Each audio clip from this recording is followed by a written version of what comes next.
Good morning. Today is... It's the 15th of July.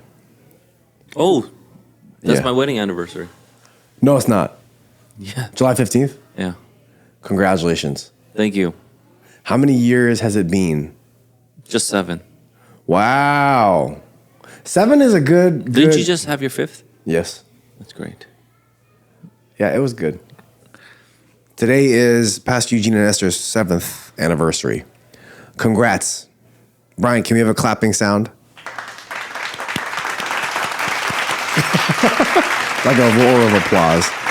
Today is Monday, July the 15th. And speaking of July, it is the second week of our summer school.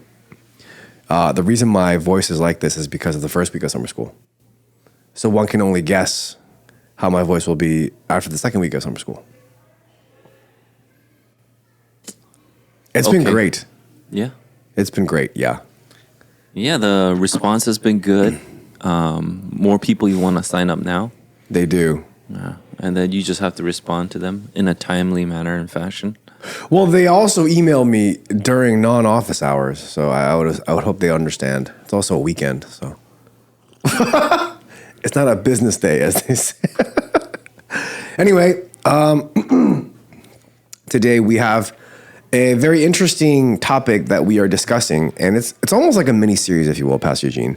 And we'll explain all that and more on this episode 208 of the Dear Church podcast.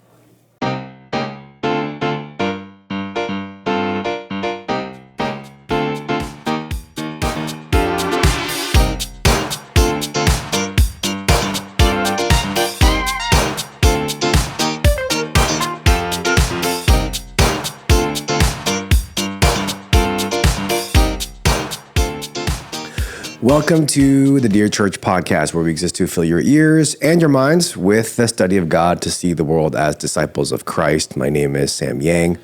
We have with us Pastor Eugene and Shunsuk. And today, Pastor Eugene, I thought it would be a good time for us to try something. We've been doing this podcast for, I think, over 3 years now. And during our tenure as podcast, what is it? Podcast people? Podcasters. Podcasters. People have been asking us, could you guys do like a Bible study? Could you do like a little devotional or something like that? And I know that we had previously thought about doing a short devotional podcast separate from this, but I thought it would be a great time for us to experiment and try that model, at least for this summer. And, you know, we are currently going through the book of Proverbs on Wednesdays for Words of Wisdom, which is great. If you'd like to join us on Wednesdays, please join us at 8 p.m. Light dinner is served at 7:30, but it has not been light. It has been heavy. We had 28 pies of pizza last week. It was... You did that. Well, I thought people would be hungry. Also, there were medium Dominoes, so... How many were left over? Like 10. You guys got to come. People got to come. No, really. And eat this food. Who's got to eat? Yeah. It's because you didn't eat. I do not account for 10 boxes of pizza. I bet you could have eaten one. Oh, for sure one. People have been doubting me lately, though. Did you hear the rumble? No. I don't think people... No, I think that an average American could eat a full pie of medium Dominoes. I think that's a fact. An average American. But who's doubting you? The haters. So please join us on Wednesday evenings at 7:30 for a light dinner and 8 p.m. for the teaching on Words of Wisdom. We're going over Proverbs, and I thought it would be a great compliment, if you will, if we studied the book of Ecclesiastes together every Monday morning through the Dear Church podcast. And so for the next few weeks, we'll be discussing the book of Ecclesiastes. During our content portion, we'll still have our Q&A. We'll still have our current events and our heresy sections. But for our content, we'll be discussing the book of Ecclesiastes. So we'll have a very wise summer, if you will. Any questions so far? No one's here. It's because I'm in this mode, you know, where we had a parent-teacher conference thing. I'm in this mode, like, of answering questions.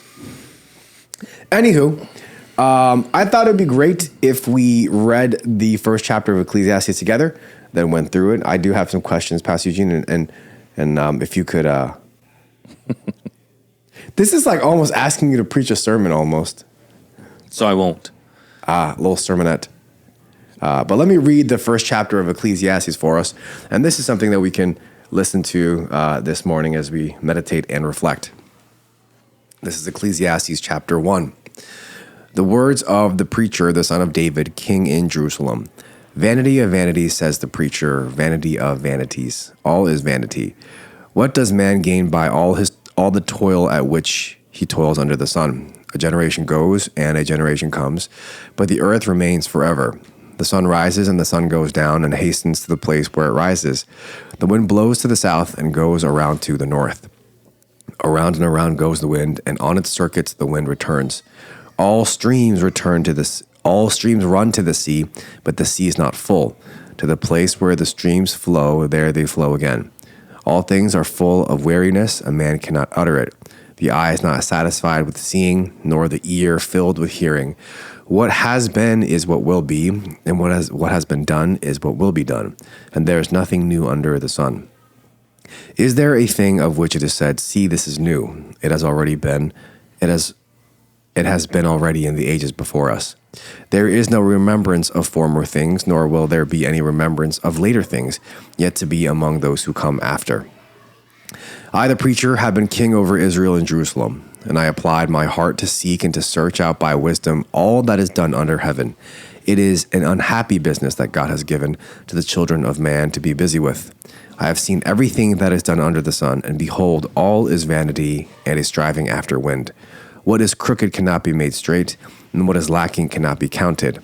I said in my heart, I have acquired great wisdom, surpassing all who were over Jerusalem before me, and my heart has had great experience of wisdom and knowledge. And I applied my heart to know wisdom and to know madness and folly. I perceive that this also is but a striving after wind. For in much wisdom is much vexation, and he who increases knowledge increases sorrow. Amen. I messed up a couple times there. It's like you didn't practice. I feel like I did, though. That's the thing. You feel like you did? No. I did, though, but I feel like perhaps I need to do more. Maybe I'll do like a Bible recording and have people pay $1 million. $1 million sounds reasonable. But this is the book of Ecclesiastes, and the words of the preacher. Is it correct to assume that this is Solomon here? No. Okay, that's incorrect. Yeah, it's probably Absalom. That's a tough guy. Imagine Absalom writes it while he was king. Yeah, that's a little tough. But this is the words of Solomon, and I guess when we read this chapter, it seems pretty bleak. It gives like a miserable, kind of sad outlook on life. Nothing has meaning. And actually, as a matter of fact, throughout the book of Ecclesiastes, he always says it's a striving after wind. It almost makes it seem like a useless pursuit. So where is the wisdom in all of this in chapter 1? It's almost as if he's gathering people first. And so he calls himself the Koholeth, or the preacher. Mm-hmm. The preacher there is capitalized in your Bible translations. Yep. A preacher is a leader and a teacher of the people. And then the son of David, king of Jerusalem, comes after. Yes. So the first title that he puts for himself is the preacher. That means this is what he's going to mainly do. And the other identifications are just to further identify who he is. That's why you probably would assume he's Solomon, but he never says his name is Solomon. Just like Lemuel. Who's Lemuel in Proverbs 31? That's the last. Yeah. People say it's Solomon, but. So it could be a pseudonym, but he never says it's Solomon, right? Right. And so the point is, it doesn't matter if it's Solomon or Absalom. Well, I guess it would matter if it's Absalom. Yeah, I feel like it's really not Absalom. Yeah. And so it's one of those things where he wants you to recognize him as the teacher first and the Yeah. leader. And this is what the leader or the teacher is going to say, is going to announce. The preacher is going to announce this, which is also interesting, right? So even in our day and age, would we see someone who qualifies himself as the preacher or leader as the ultimate authority? Wouldn't it be the king, or wouldn't it be your lineage? But he puts that after his lineage and his title. Right, He puts right. preacher there. And so, Solomon sees it a little differently perhaps than the world, where the world would maybe have said, this is king, obviously. I'm king first, You don't go, if you were the king, you wouldn't have been Sam, who's also the king. You would say King Sam. Right, You would- right. You would do that first. And so that's also interesting. There's something to think about, but he really wants us to focus on his teaching, how he is the teacher, okay? He's going to be the ultimate teacher in that sense. And so this is why we take this book as also canon. Yep. Right, this is from God. So God goes through Solomon to give us the teaching now. And verse 2 kind of encapsulates the entirety of the book. Yeah. Yeah. And so we all, probably listened to R.C. Sprandolph, the great wizard. Yeah. And what do we know about superlatives, about God? What is the ultimate superlative that God has in the Bible? Holy. He's holy, because only holy is mentioned 3 times. Right. So when anything is mentioned 3 times, it is a superlative. Anything else that's a repetition, it's like an emphasis. It's like you put it in bold, you underline it. You put an exclamation. That's because they didn't have these like punctuations. Right. So they would write it twice. But a 3rd time is the ultimate superlative. Okay. So for God, it's holy. But for everything else, this is what Solomon is teaching, which is awesome. It's amazing. He uses 2 repetitives, but a 3rd for the superlative. So he says, vanity of vanities, that's a repetition. Vanity of vanities, a 2nd repetition of the repetition. And then the 3rd to make it a superlative. So everything is vanity. And this is absolute. Yeah. Absolute. There is no question now. And he starts with that. There's no like if, ands, or buts, or exceptions. Everything is vanity. And from the Genesis sermon series that we should, if you remember, vanity is the same word for Abel. It's like a mist. It's a mist that just comes for a little second and just disappears. And it's translated as vanity. But there has to be like some sort of light at the end of the tunnel, no? Surely not everything. That's not how it starts. So we need to start with this understanding. So now that the ultimate teacher, who is seated and housed with authority and the ability to teach, he has everything that is given to him. This is the first thing that he says. So that's like, here's the emphasis upon emphasis of what you need to understand. Everything is a mist. Like in our vernacular would be, everything's a mist, period. No ifs, ands, or buts. Oh, yeah. No take-backs. Yeah, nothing. Kids say period, like they add a T at the end now. So this is how the preacher starts, with this vanity emphasis. But I guess going back to the question that I had asked earlier, this entire book is kind of like this, where it makes you think like, okay, then what's even the point? Because even verse 3 says, what does man gain by all the toil at which he toils under the sun? And there's nothing new under the sun, which is actually a Dreamville song, if you know Dreamville. But What? What's Dreamville? Is it a Meek Mill song? no. It's very far removed from Meek Mill's. Yeah, I don't. You said Meek Mill's I don't. Yeah, I don't like that guy.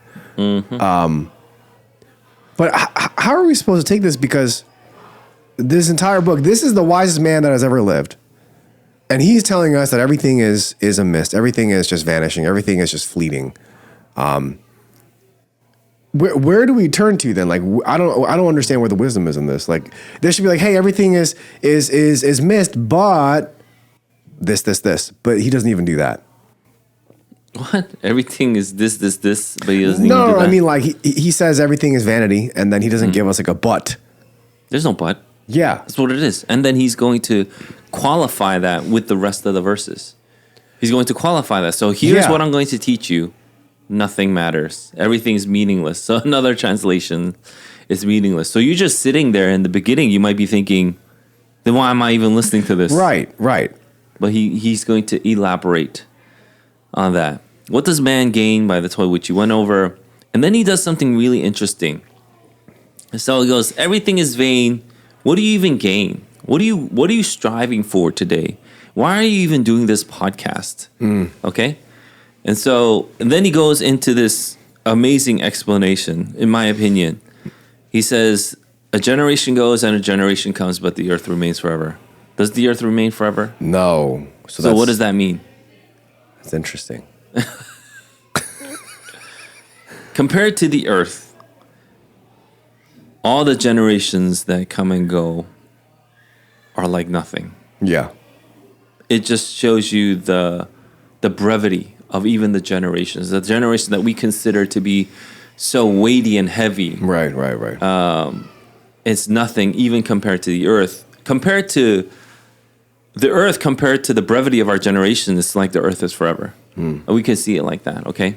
Obviously, the earth doesn't remain forever. Obviously, Solomon doesn't think that. I don't believe Solomon thinks that, okay? Because no one really believed that the earth would remain forever. Yeah. But the brevity, that's how brief our generations are. The earth will seem like forever. That's contrast comparison. Yeah. So he doesn't stop there. He goes to the sun, and then he goes to the wind, and then he goes to the stream. So he hits what? And we actually saw this in Genesis. I think we went over this in Genesis chapter 1, 2 in our podcast, not the sermon series. Mm-hmm. And he goes through 4 elements. He goes through earth, fire, wind, and water. Yeah. And so if you really like, I don't know, what's that show that everybody watches? Isn't that Earth, Wind, and Fire? That's September. Avatar, that's I it. thought you were talking about the song by September. By September? I don't know. What are they called? The song is called September. Oh, the is called song is... September. The band is Earth, Wind, Fire. All right, I got that one mixed up. Take that out, Anyway, Brian. so he takes Thank you. all 4. Why would he take it out? He takes all 4 of the elements, and he shows you even the elements show us this is true. All 4 elements show us the truth of his first statement in verse 2. Yeah. Okay? And then he goes from verse 8 about, you're just not satisfied. Nothing can satisfy you. Nothing. Right? And then I love verse 9. Verse 9 is quite excellent. There really is nothing new under the sun. Yeah. There's nothing that you're like, wow, that has never happened before. There's nothing new like that. Everything is, that's what people say history repeats itself, or history is like cyclical. That's not true. I don't think it's cyclical. I don't think it necessarily repeats itself. It's just that there's nothing really new under the sun. Yeah. I think that's the true statement. I think verse 10 is funny. I feel like Solomon was funny. Because verse 9, you could have just ended it by saying there's nothing new under the sun. Verse 10, he acts it out. Mm-hmm. Is there a thing of which it said, see, this is new? And he says, no. So he's a funny guy. Okay. I didn't see the joke, but Yeah, maybe. I guess the comedian in you. No, sees it's it. like, okay, I don't want to talk about the funniest verse in the Bible, but is there a verse in the Bible that tickles you? Like ever? Like you've never laughed at a part in the Bible? I laughed many parts. When Sarah says, I didn't laugh. Did you laugh at that? No, and the angel says, you did. That was funny. Oh. Because it's like, no, anyway, sorry. Okay. And then the section ends in verse 11. There's no remembrance of former things. And that's true. It's a sobering moment. So from verses 3 to 11, while it explains verse 2, it's a sobering moment because it makes you sit down and think about it. You strive so hard. We work so hard, don't we? And you toil every day You don't want medium stuff. You don't want mediocre stuff. You want the best stuff. You want what is good, what is, what is true, what is beautiful, the things that we talked about. Right. When you die, let's say you die tomorrow, Sam. It's going to be tragic. People are going to cry, weep. I believe that a lot of people will go to your funeral. Thank you. I do believe it. At least a dozen people. At least. And that's because I can name them right now. It's like we'll bring the people from summer school. All the kids will be there. But half of the kids won't be able to come. Anyway, but it will be sad. Your wife will mourn you. Your kid will mourn you. It will be sad. But the next day or the next week, they'll get up. They'll go to work. Yeah. They'll go to school. They'll do everything over again. Yeah. You will be forgotten. You work so hard. You try to make a difference. You try to leave a mark. No one will remember you in the end. Yes, true. That's a sobering reality. That's a sobering thought that's left with you when you read Ecclesiastes up to verse 11. And I think it was meant for us to sit on it. If he just wanted us to say, yeah, everything's vain, he would have just ended with verse 2. Yeah, Why does he go and elaborate from verses 3 to 11, all the way to 11? You're supposed to sit on this. You're supposed to recognize there is no element that doesn't prove that this is true. Earth, fire, wind, water, all of them. And I do like,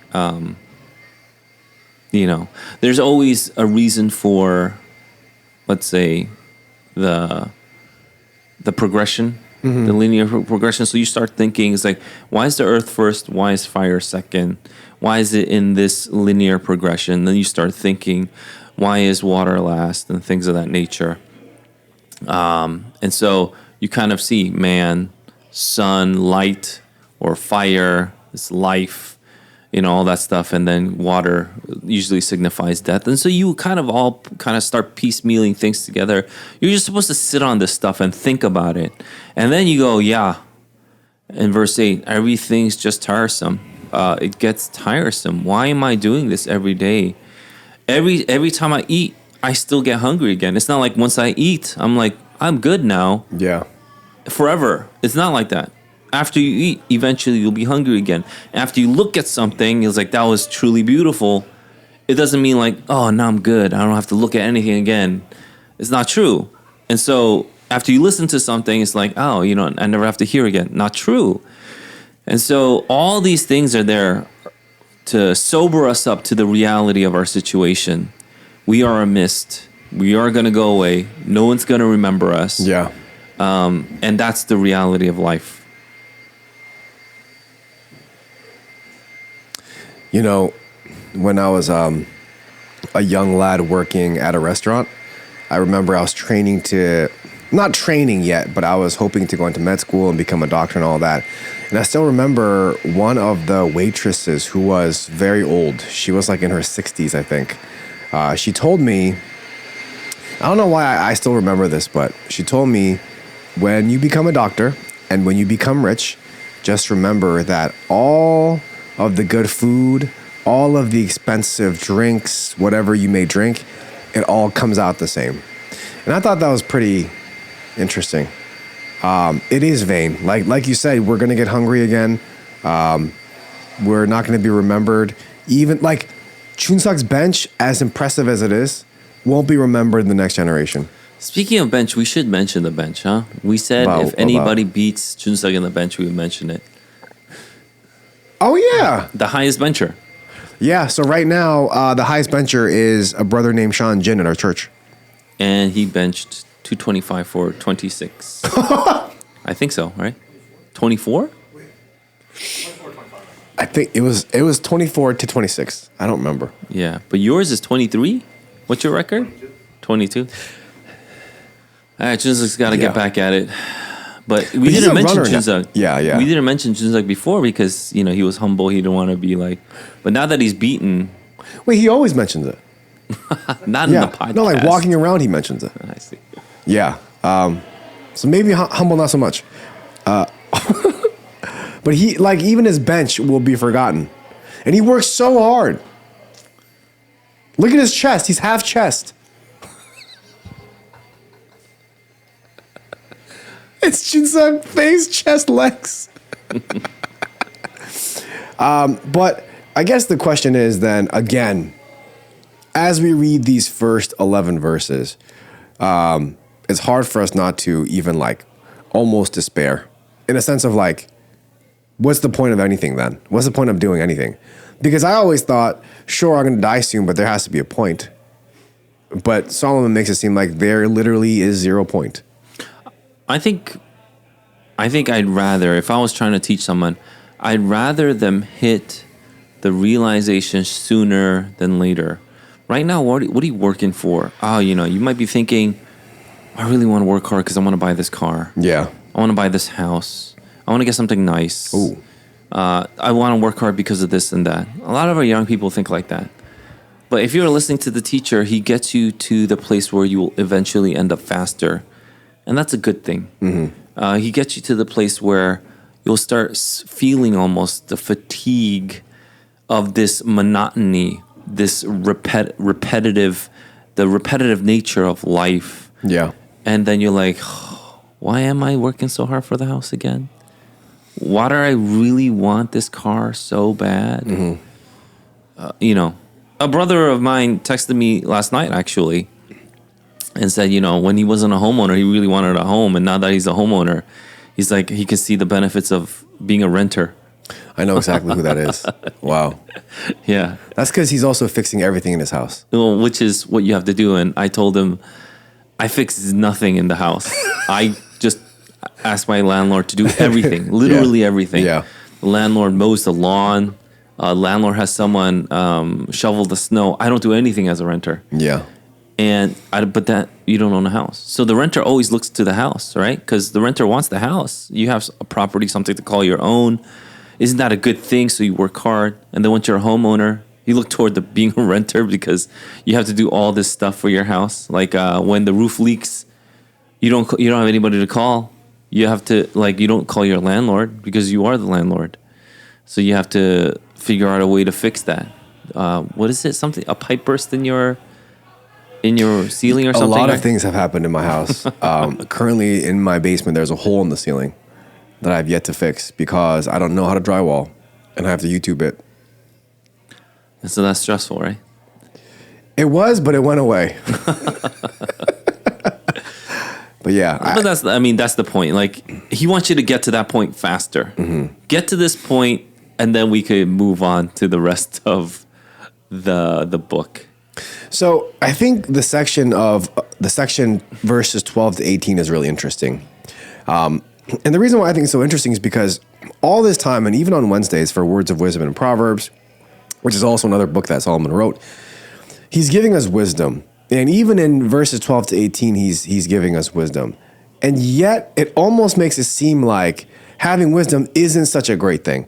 Even verse 18, I know I'm jumping ahead here, but he says, much wisdom is much vexation, and he who increases knowledge increases sorrow. So it almost makes it seem like, okay, nothing has meaning. Also, it's not great to have wisdom.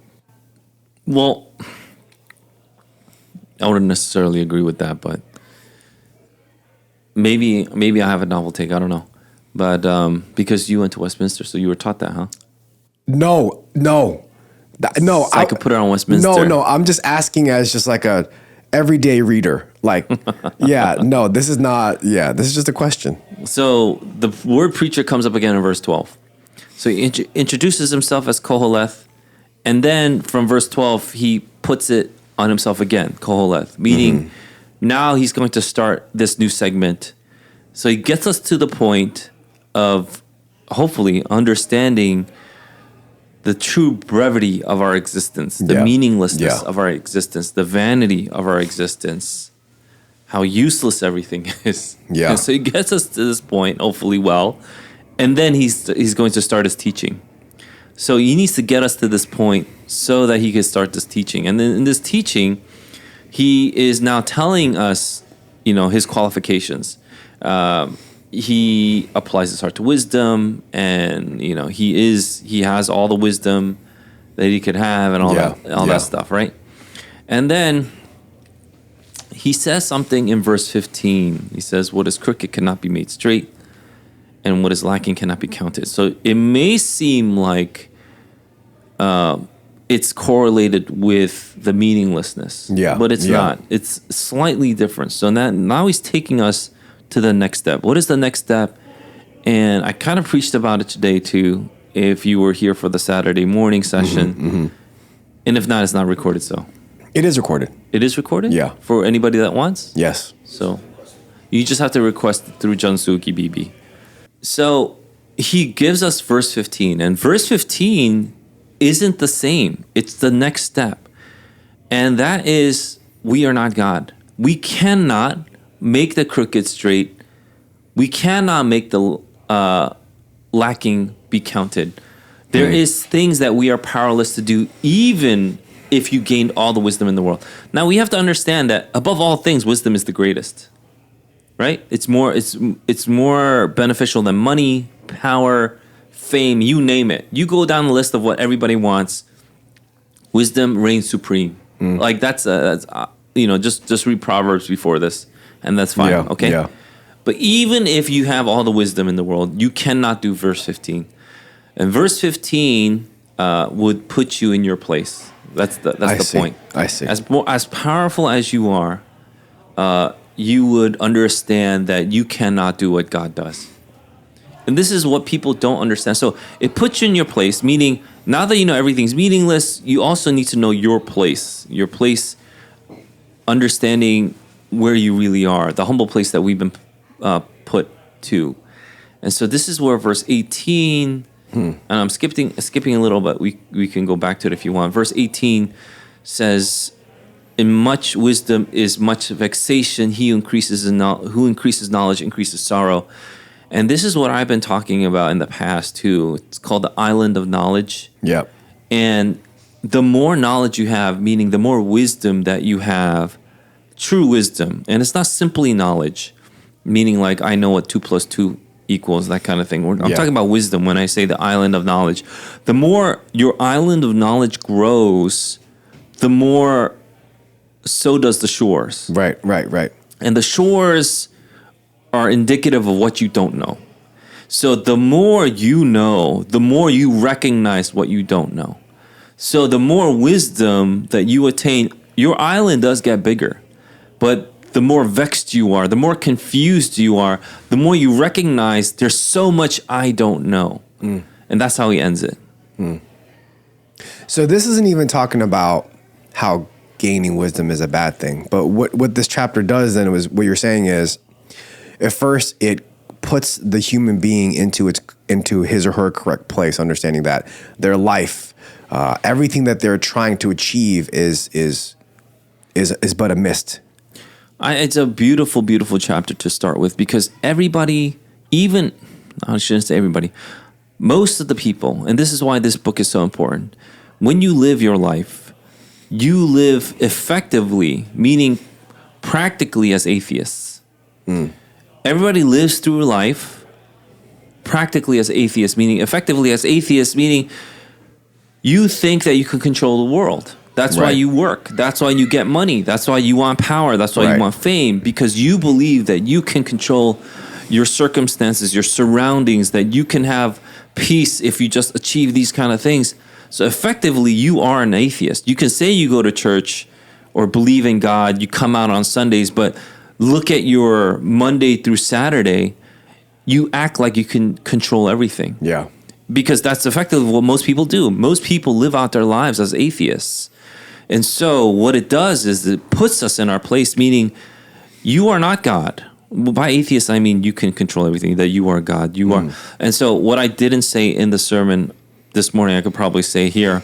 If you don't have God, and this is in Psalm 10, for those that didn't listen to it, this is in Psalm 10. What controls the atheist, the one that says there is no God, the one that is proud, the one that is boastful? What controls the atheist? It's his desires. So his desires are the ones that control him. That's his new law, okay? Yeah. You can't even put that law into effect because you're not God. You can't say, this is my desire and I want everybody to do it. All you can do is really oppress people. That's all you can do. That's Psalm 10 in a nutshell, the first half. If you don't have God, if you don't have the higher law in you, you have your desires. Your desires will control you. And because you are living effectively as an atheist, meaning you are living effectively as someone who believes their God that wants his desires or her desires to manifest outside of himself or herself, meaning everyone else should follow your desires. And the ultimate boast of, like, let's say, the atheist is my body, my choice. Yeah. It really is. My body, my choice is the antithesis of Jesus Christ, where he says, my body given for you. Mm-hmm. So we don't cry out, my body given for others. We cry out, my body given to me. Yep. My choice. Yep. And so when the mantra is so amazing because this is the Bible. Again and again, age to age, it's always the same. There's nothing new under the sun, and people will still cry out that same mantra, my body, my choice. Yeah. I am God. I get to control everything. And he starts out by saying, you control nothing. You can't even make the crooked straight. You can't make what's lacking counted. You can do nothing because you're God over nothing. And so he puts us in our rightful position. He puts us in a place of humility. And if you really want to know, even the wisdom that you gain should show you how little you know. So the more wisdom you gain, the more you recognize, I don't know so much. So if someone says, I'm very wise, I know everything, that person is not wise because they don't know everything. And it's like the Dunning-Kruger effect we talked about.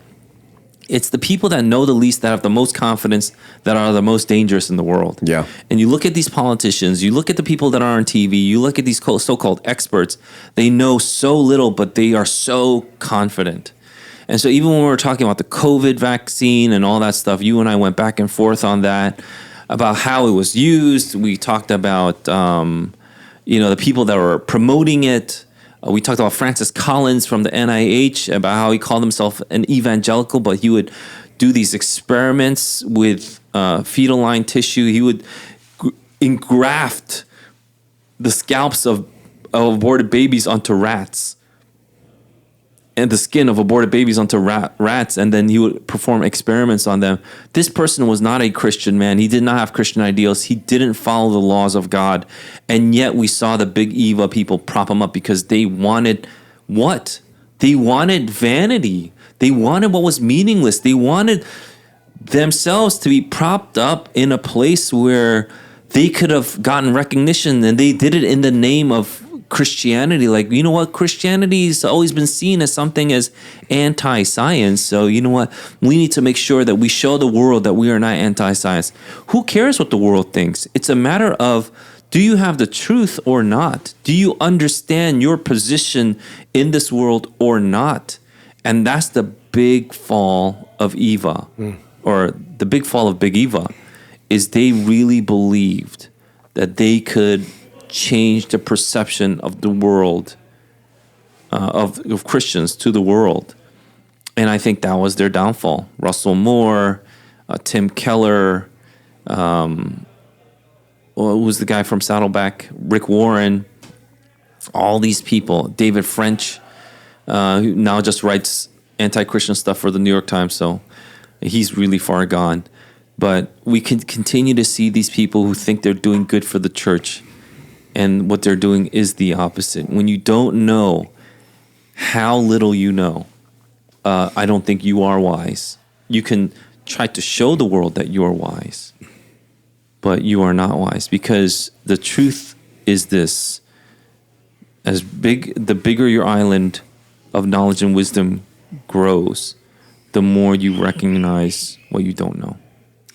I was listening to Renewing Your Mind this morning coming into church, and R.C. Sproul, and this was way back when, but it seems like even as I look up some statistics now, it seems to still be the case. There was a math exam given to 6 countries to see who is the most proficient in math. They had 2 parts of it. One was the proficiency exam, and the second part was how confident are you in your proficiency. The U.S., out of 6 countries, ranked number 6 in the proficiency and number one in the confidence.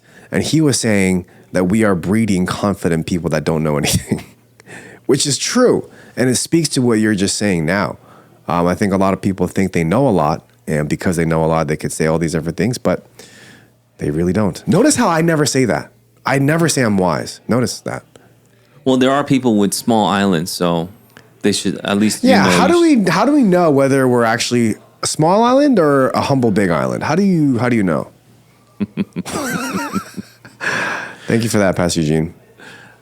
I think it's really helpful as we set up for chapter 2 for next week. The condition that the human being is in is very well taught to us in Ecclesiastes chapter 1 by, I think, Solomon. Because he never says. He never says. But I think so Solomon. The point is, it doesn't matter if it is. That's true. Yeah. Our producer, Junsuki BB, wanted us to also reference Isaiah 40, verse 6. Maybe you can read that. Isaiah chapter 40, verse 6 reads, "A voice says, 'Cry,' and I said, 'What shall I cry?' All flesh is grass, and all its beauty is like the flower of the field." You keep on going to 8. I had to press a button. "The grass withers, the flower fades. When the breath of the Lord blows on it, surely the people are grass. The grass withers, the flower fades, but the word of our God will stand forever." Also, Peter quotes that in his letter, first letter. Yeah. And this is true. I see this in myself. That you're the word of God? No. Are we already on heresy or not? Are we on the heresy or not? Here we go. Like, I'm slowly fading. I see it. What's wrong with you people? Like my metabolism is going. My hairline is going. I see it. I see it now. Anyway. It became a sad podcast. But thank you for that, Pastor Gene. And I think this is something that we can reflect on this week, and this is really helpful for us as we continue to think and meditate on Ecclesiastes chapter 1. This was a fun one for me. Yeah. Yeah, I really enjoyed elaborating, especially because on Saturdays I can't preach that long. But I got to kind of finish up a little bit of Psalm 10 today too, and that was nice. Moving on to Q&A. We need a beat.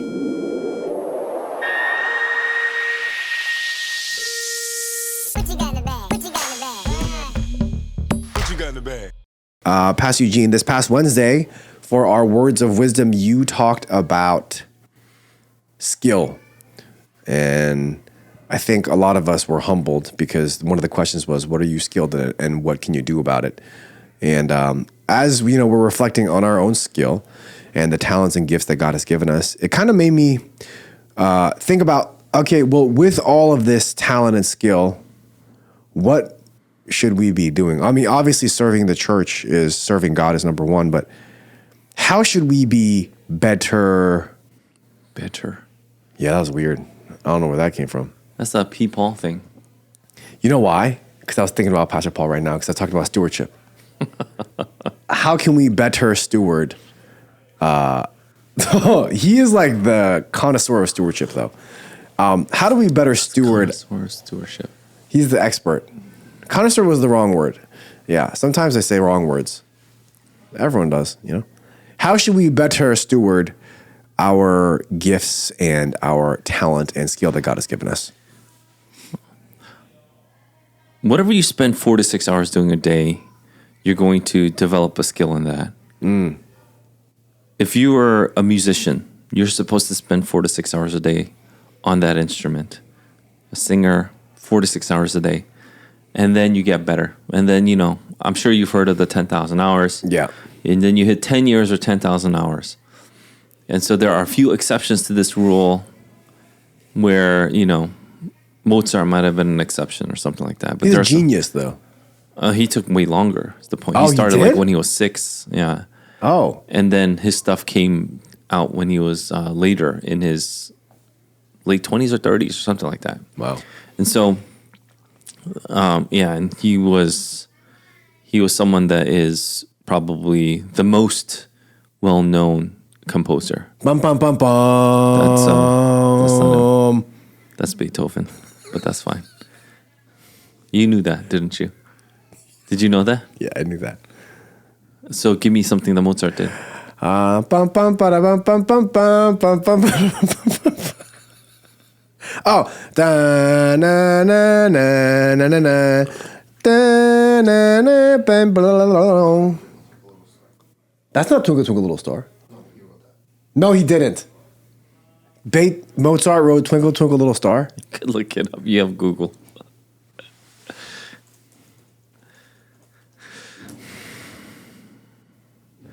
Okay, he wrote a set of variations on the melody, but did not compose the melody itself. It's a common misconception that Wolfgang did so. Anyway. Variations, yeah. Sorry. Yeah, I don't know what we're talking about. Skill and talent and gifts. How do we Oh better yeah. So steward yeah, them? it depends on what you've been doing every day. So a lot of our young people may have been confused or maybe even depressed because when they spend 4 to 6 hours, it's not something that they think they could develop, or it's a skill worth developing. I go, yeah, that's pretty sobering then. You know, if you're busy playing League of Legends 4 to 6 hours a day, you'll get really good at League. Tough. Maybe you won't be the best, Yeah. but you'll get good at League. And then, you know, you could say, wow, look at me, I was Platinum. whatever. Yeah. Yeah. And then what? You know, Platinum isn't even that good. It's pretty average. when I was in my 20s, I think I had a season where I really wanted to be the best in WoW and Counter-Strike and all these games. And my dad would always try to shake me out of it, saying, and then what? But back then, they didn't have like these gaming The leagues. leagues. Yeah. But now they do. So maybe you want to be an Olympic gamer. Aren't they putting League in the Olympics? I don't know, but I wouldn't really brag about it if I was an Olympic gamer. Yeah, I wouldn't probably talk about it often.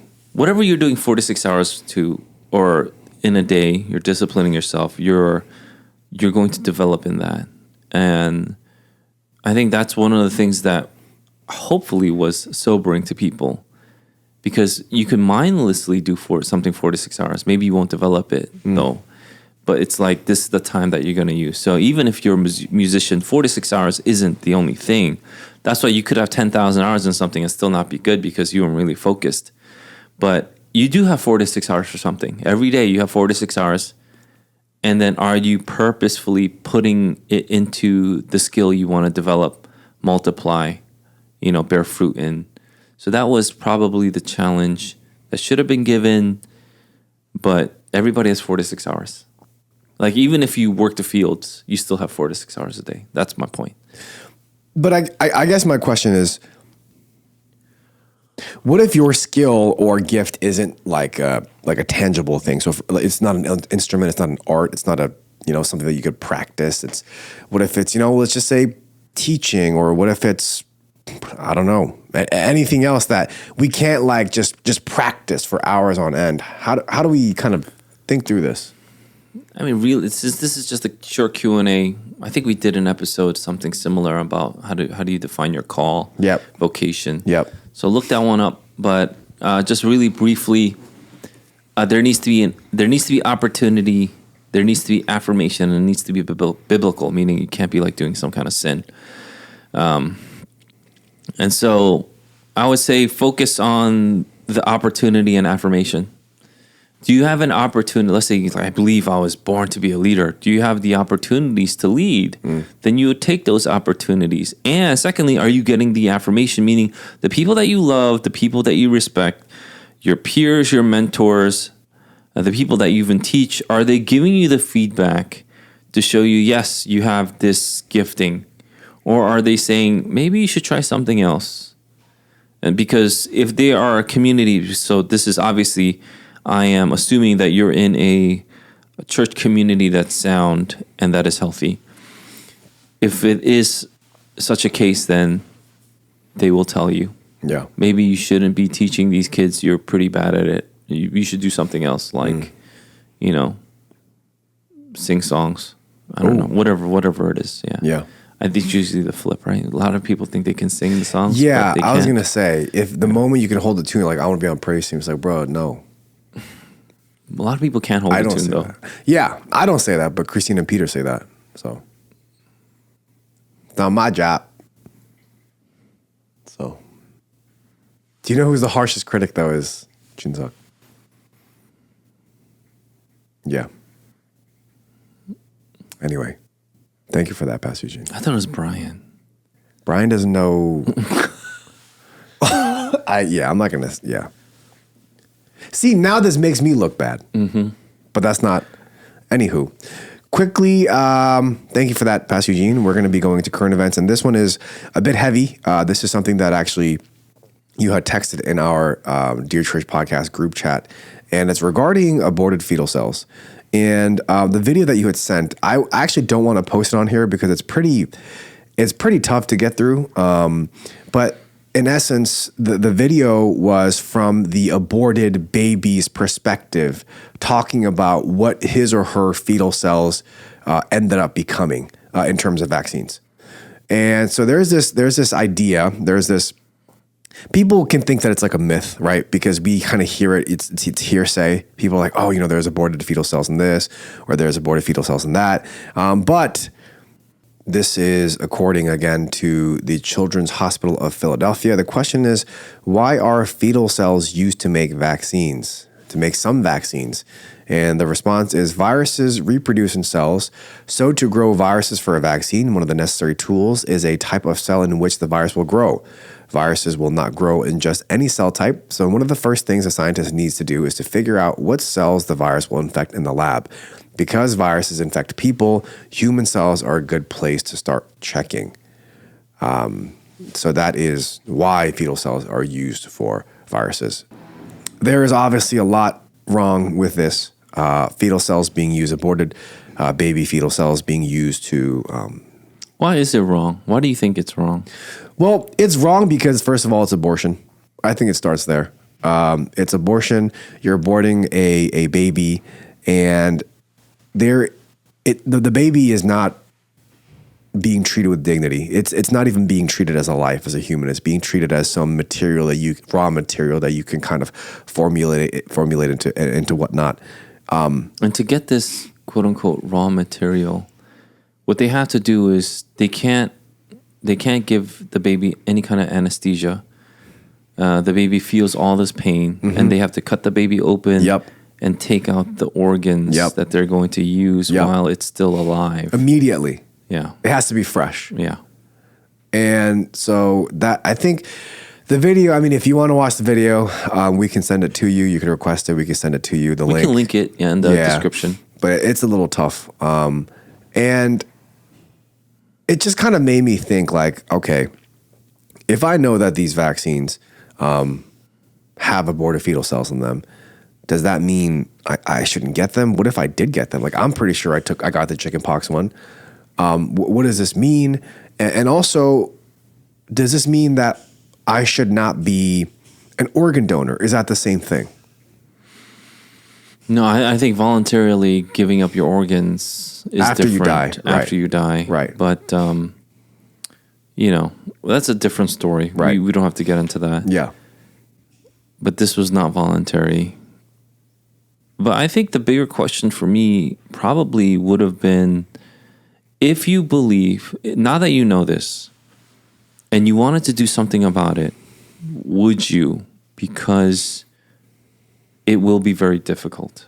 Yeah. If you don't get the vaccines, if you don't get the whole list of vaccines that the CDC, quote unquote, recommends, you can't be admitted into public schools or universities. You can't go to Rutgers. If you don't have the COVID vaccine, I think they still say that. You can't even go to Rutgers. And we know that the COVID vaccine doesn't work. And it's bad for you.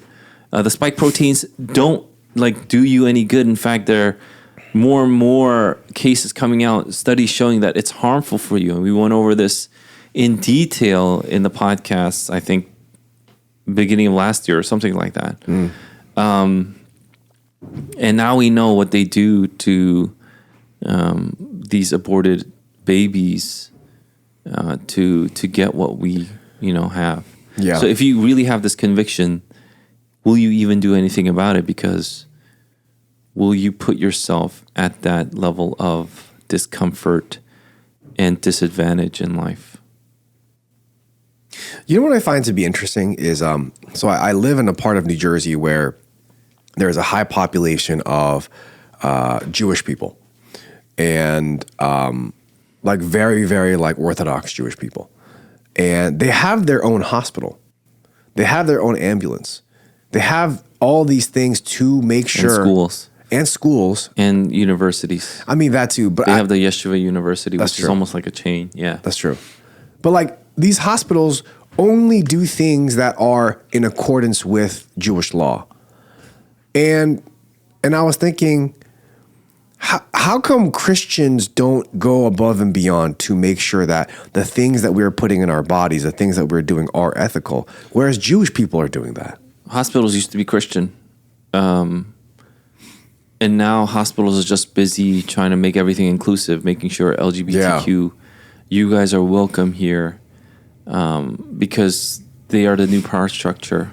You know who is your God when you think about them before making a decision. And so who's your God? So I think someone said this, I heard this somewhere, where they said the LGBTQ and minorities are our God. Because before we make any decision or law, we always think about the LGBTQ and minorities. So we stopped thinking about God, and we said, it's the LGBTQ and minorities that we have to think about before making any decision. It's not about the LGBTQ or these minorities being the immigrants, or meaning they are, the ones that, they'll put it to the effect where, like, God wants us to be, nice to them, tolerant, caring, giving. That's not the thought now. It's like, will we anger the LGBTQ community? Will we, that's what people will think now. So I see the truth in that. We don't have God as our God anymore. We have something else. And hospitals used to be godly organizations. Look at every single hospital is named after a saint or something. It's either Catholic or Protestant. You know what I mean? Yeah. And so that's where hospitals were named after. So you're talking about Orthodox Jewish hospitals, but every hospital used to be Christian, and now they're not. Right. So our institutions have been taken over.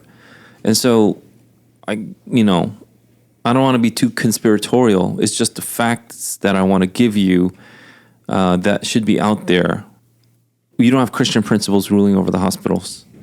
You have these pseudo-Christian principles saying, in the name of, let's say, inclusiveness or tolerance, which can seem like a Christian principle, but it's truly oppressive, meaning if you truly are a Christian and if you have questions, they will exclude you. Pediatricians won't accept you if you say, I won't take some of the vaccines. Let's say you go down that list of the vaccines that were made by fetal cells or tested on fetal cells. Like, I don't want to give my kid the MMR. They're like, what? You don't want to give your kid the measles, mumps, and rubella vaccine?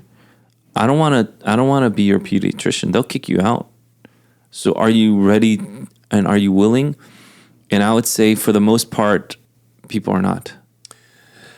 Yeah, I think that's tough. Your life definitely becomes much tougher. I mean, well, so how would you respond then to someone who says, okay, I see your point, but you gotta break a few eggs to make an omelet, Sam.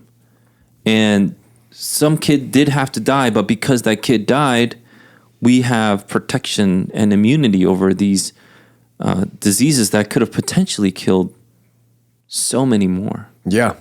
How would you respond to that then? I think this goes in line with what we talked about last week. I don't think the ends justify the means. I think the means have also to be I think the means also have to the means also have to be glorifying to God. To be honest, when you sent me this video, I was horrified. I didn't know this, and I just don't know what to do. I mean, especially like you brought up, like babies, because Adeline was, vaccinated with MMR, and I don't know how to go forward now with vaccinations because, like, what do I even do? Like, do I ask my pediatrician, like, oh, was this is this a fetal cell vaccine? Like, how do I even move forward from this knowledge. My pediatrician is just like, obviously you have to get this.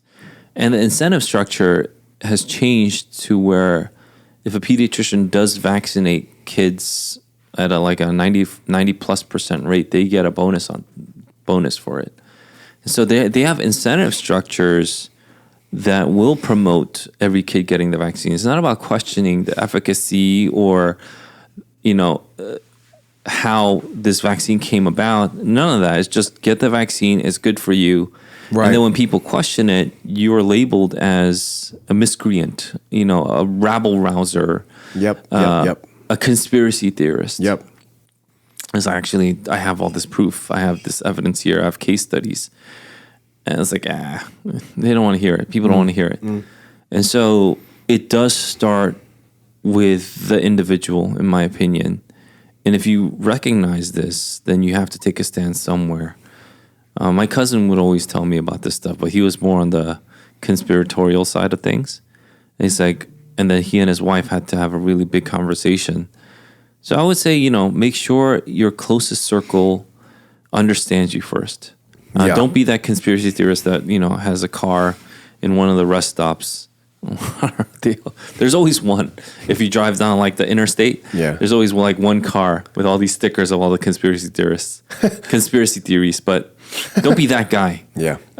Don't be all alone thinking that you are Elijah when there's 7,000 others that God has reserved. So make sure you're really, really tight knit with your church community, and have your church community really evaluate what you're saying. And if you're doing something, don't do it alone. Do it together. So I think that's the first one. Have conversations. Start with the conversations. Don't try to.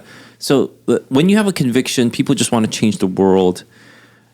I think that is very close to being a Sith. A Sith Lord. You want to do things slow, steady, measured. You want to count the cost and then continue on this pace. So now that you know, and maybe we should link it. Maybe we should link it after this so people can see it. Like watch the video and, see if it doesn't do anything. If it does do something, then start with the conversation. Start by sharing the video perhaps. And see if people can recognize the truth in this, especially those that you trust and that you love. Don't do things alone. Even if you decide to vaccinate or unvaccinate or not vaccinate your kid, make sure you have a conversation with your wife. Make sure your family understands this. Have a conversation with them. And I would say start there. Right. I think when you see something like this, it's so impactful, it's so powerful. You just need to do something right now, right there. And I think there is wisdom in the slow and steady. When you make big changes, make sure it's saturated with prayer, with counsel, and make sure that, people are praying for you as well. Moving on now to heresy or not. What's wrong with you people?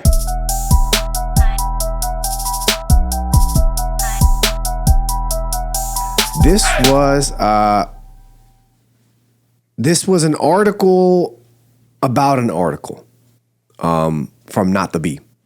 So, talking about Christianity Today. In Christianity Today, there was an article under the title, "Theocracy is not the enemy of pluralism," with the caption, "God's rule is inherently true and doesn't require that we force it on anyone." So this article was about the author's view on theocracy. There's the Christianity Today one, which I understand is a bigger topic at hand. But the gist of this article was saying that, and I quote, "It is time for us to display a kinder and gentler evangelicalism, promoting a cooperative political quest for new ways of flourishing together in our shared humanity." So, for the author from Christianity Today, he thinks that God's laws should be enforced within the walls of the church, but he's okay with the pluralistic society outside of the walls, meaning multiple different religions, idol worship, essentially. He writes, and I quote, "I am grateful for the opportunity to live in a pluralistic society where I can learn from people with whom I seriously disagree about religious beliefs, public policy, and moral lifestyles. For one thing, I can learn about the mistakes and misdeeds that Christians like me have made in the past and still make today, about important matters. In genuinely engaging others on these matters, I often find effective ways to partner with them for the common good. There's a lot of things that are wrong with this quote, especially thinking that the common good could be made outside of God. But I thought we could kind of dive into this topic. What are your thoughts on this idea of theocracy not being the enemy of pluralism and thinking that God's rule should only be applied within the walls of the church? I don't know if that necessarily is something that the author, Richard, I don't know how to... It's a hard name. It's multiple vowels. Mao, Yeah, Mu, Mouw. But he's actually a professor, I think, in Calvin University, right? I believe so. So he is a senior research fellow at the Henry Institute for the Study of Christianity and Politics at Calvin University and former president of Fuller Theological Seminary. So this is not just someone who's a random man writing this article. And so if you read the full article in Christianity Today, he kind of starts off like, okay, we do want God to rule over us. There's no doubt about it. But when he gets to how he implemented, it's where it starts to change. And this is what Not to Be kind of picked up on, saying Satan couldn't have written a better line than this one. Yeah. Which is what you've read, I believe, right? Right. And so even if you won't watch Netflix, he'll give you an example on these shows. He wouldn't be for laws banning the expressions that you see on Netflix. Meaning, we shouldn't really impose Christian values on everybody. Yeah, and so that's where he kind of tries to nuance it. He even references Abraham Kuyper, where he says there's nothing in this world where everything in creation doesn't cry out. Well, that God doesn't cry out. Mine, yeah. Right. And so these are things that we'll see. It is a little subversive, and that's what Not to Be kind of picks up on. And so it's rough. It's a rough read. It's very unfortunate that so many evangelicals, I believe, think like this man, where you can believe what you believe, but make sure that you don't impose it on others, because that would be a theocratic rule of oppression over other people. Make sure you just keep it within the people that agree on it, and then that's where you're talking about the four walls, I would, of course, disagree. I do believe that our laws that are shown to us in the Bible is good. Not only that, it's what substantiated and even got our laws started into, in our country, in the Western world too. And so, it's not only do I want this here, I want it everywhere. And we don't want to force it down people's throats. That's not how Christianity has ever functioned. So I don't know what he's worried about. Like, we're going to force it down people's throats. But it is a good law, meaning this is the law that we should follow.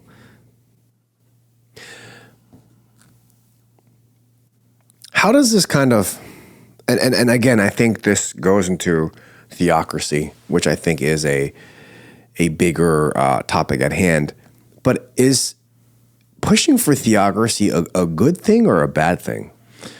I don't know. That word has gotten to mean like nothing now. So I don't know what you mean by theocracy. Do you want a monarchy who is, ordained by God? We already have one.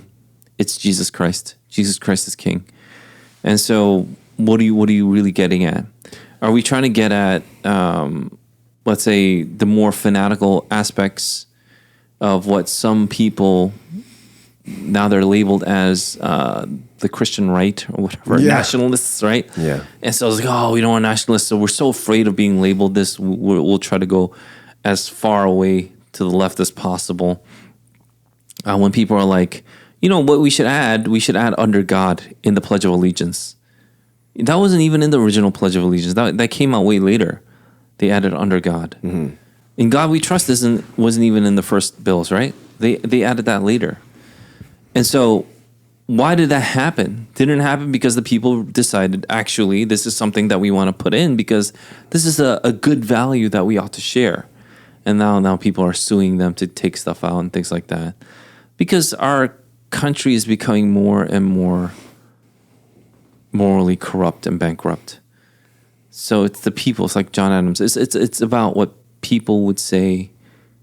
It's about what people would believe. It's the people that make up the country, and they don't want these laws. And as Christians, we should be teaching them that these laws are good. Mm-hmm. Take the debate stage. Go to the public square.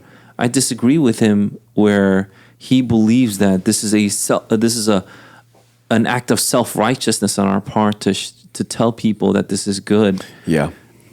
And it's not self-righteousness. It's God's righteousness that we want to share with the world. If you really believe that what is inside these four walls are good for not just us, but everybody else, you want to share that with other people. Yeah. Obviously, we won't do it at the point of a gun or a sword like the Muslims would do it. But we would do it, meaning I'll ferociously debate it. I will stand for this stuff. And we will demand it in, let's say, our public education or our schools, because this is better than the LGBTQ propaganda that's out there. You know why they hoist up the LGBTQ quote-unquote flag, and each color has its representative like meaning? Like the first color is hot pink because it represents passion. And because that's what they worship, right? So you want people to genuflect on the flag, because the flag represents the ideal. So that's why people don't want the American flag out there. You know, people are like, "Why are you wearing the American flag? Why are you putting it up there? Why do you want us to genuflect again for this nation's flag? This nation is corrupt, right?" And so they hate that. So what other thing do they hoist up? So if you, this is Aristotelian, but around that time, they came up with the saying that we all know: nature abhors a vacuum. And now people have tried to disprove it. You know, we had Pascal that came afterwards and things of that nature. But nature abhorring a vacuum, people saw the truth in that statement. Maybe not the absolute truth, but the truth in that you're going to hoist up something. You can't just be like, we're a nation with no values. We're not a neutral nation. You hoist up something. What are you hoisting up? And you're saying, because we believe in God, we will allow for pluralism, is insane. It's inane, really. It's insane that it makes no logical sense. So because it's true, we won't force it upon anyone. No. That's not the point. That's what he's arguing. But the point is, because it's true, we will take that debate stage. We will show you how true it is. We will show you the folly of your ways. Meaning, if we talk to a Muslim or an atheist or even a Jewish person, we will show them the folly or the incompleteness of their ways, because God's law is right. It's just. Right. It's good. Right. So we should take that stand Right. instead of this like, oh, we don't want to be self-righteous. It's this kind of pusillanimous I don't know what that is. attitude I don't even. that we have taken. Do you know how to spell it? Yup. Showing a lack of courage or determination. Timid. Like, ooh, timid.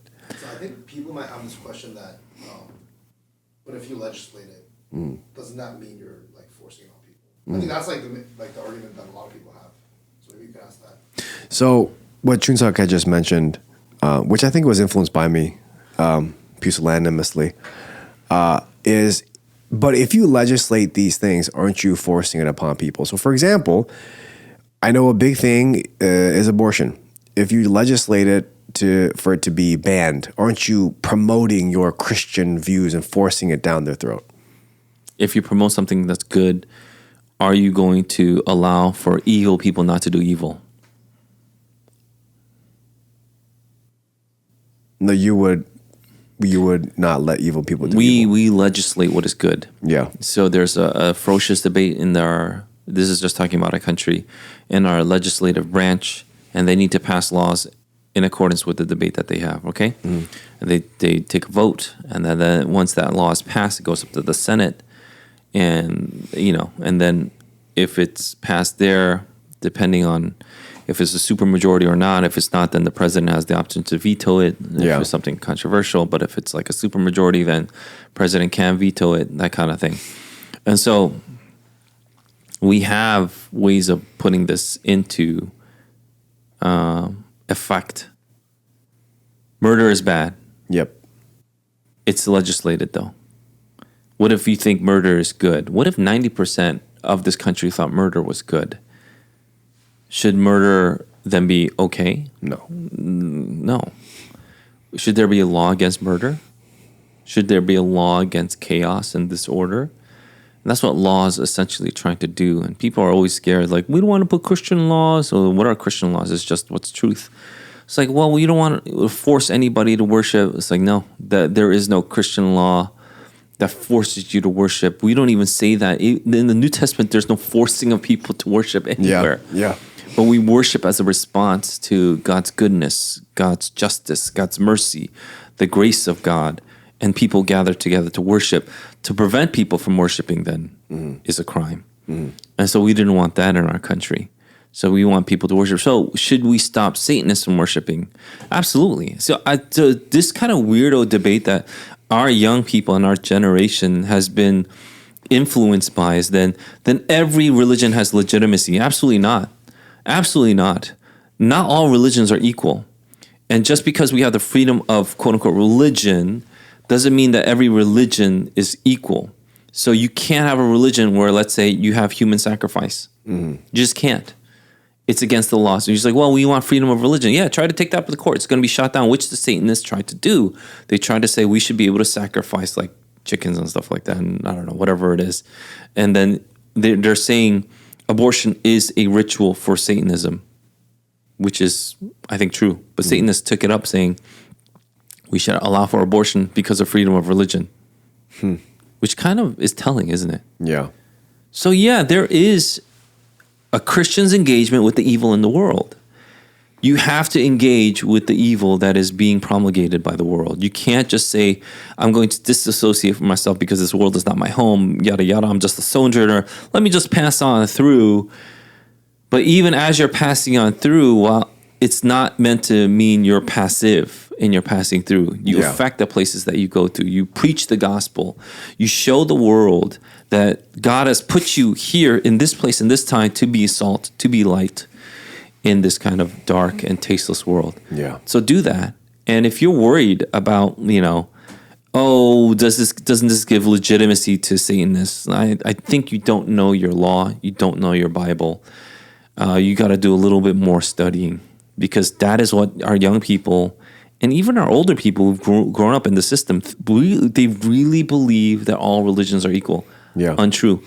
No one throughout time has ever thought that. Why do we think that? Because once you think that, you're taken over. You're conquered. It's one set of laws that rule, not 5 different sets of law. That doesn't make any sense. You can't have that. You can't have a nation that stands with, you can have Sharia law here. You could have the 10 Commandments here. You can have the atheist, desire here. That doesn't make any sense. One set of law rules. Which one is that? And that's why we have, the Democratic Republic set up. You vote in people. And, when we as Christians would vote in people, we would vote in people that would adhere to these Christian principles. But now it's not. Now it's just about populism and anti-populism. It's about personality. So either you love or hate Trump or something like that. Yeah. That's not how we ought to vote. Yeah. We vote on morality, law. We vote on who's going to adhere most to Christian principles and things of that nature. Thank you for that. I think that's helpful. And I think there might be further questions on this topic of theocracy. It's a big topic that Brian has been asking, actually, that we talked about for like months now. Well, he said theonomy, but yeah. He did say theonomy. Yeah, onomy meaning law and God's law. Yeah. Theocracy is the rule of God. Right. Yeah. Thank you for that. So, again, if you have more questions, we would love to answer them. So please email us at podcast@cgsnj.org. We thank you for listening to this. What button? Oh, I was so just. I mean, he's just wrong. I don't know if he's heretical. It's not, it's just wrong. but What's wrong with you people? we love this We man's just press it no matter what. voice. Huh? Yeah, and actually, we have a new beat out We do. for this part. Oh yeah, I think I heard it. It's nice. It's great, and it has this man's voice in it. But anyway, we thank you for listening to this episode of the Dear Church podcast. Join us next week as we continue discussing Ecclesiastes. We can't wait to see you all. Also, if you are able to, please pray for our summer school. Pray for Sam. No, Sam is No, just It's just like- been week 1, but look at his eyes. Look at those bags. It's like tote bags now. You can carry like Yeah. a bunch of stuff in there. it's definitely not great, the bags, but yeah, please pray for us, please. We hope and pray that this has been a blessing in your ears. Fight the good fight, finish the race, keep the faith. Peace. Peace. You know where we get pusillanimous?